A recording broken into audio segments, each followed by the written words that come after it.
Well. For those of you who missed it, last night, Governor Gavin Newsom of California posted this to his social media. Apparently, Texas thought it best to poke the bear.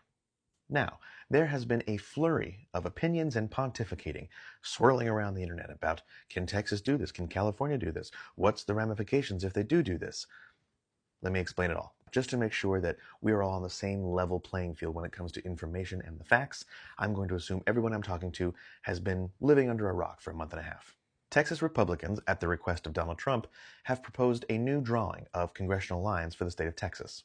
Their plan was to redraw the congressional lines in Texas so that Republicans could pick up 5 additional seats in the U.S. House of Representatives. Issue number 1 with that: it's mid-cycle, meaning it's not happening after a census, which is when redistricting usually happens, once every 10 years. Because the total number of representatives for a state in the U.S. House of Representatives is supposed to be reflective of that state's population.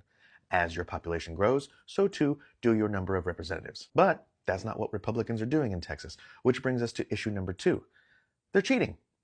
They're trying to artificially gain 5 seats for the Republicans in the U.S. House of Representatives simply by redrawing the lines or gerrymandering the districts to favor more Republican-leaning voters. Why are they doing this? Why did President Trump ask them to do this?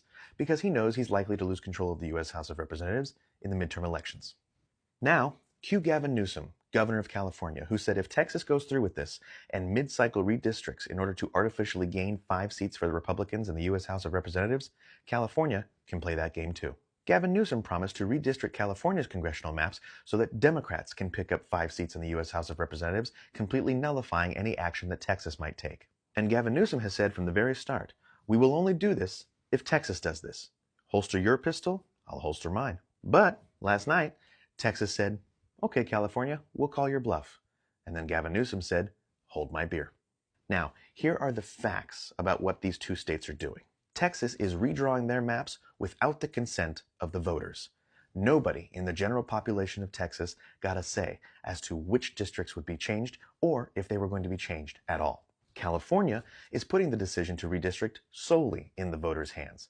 On November 4th, there'll be a special election where we, the voters of California, will get to either approve or not approve of the proposed redrawing of the congressional maps.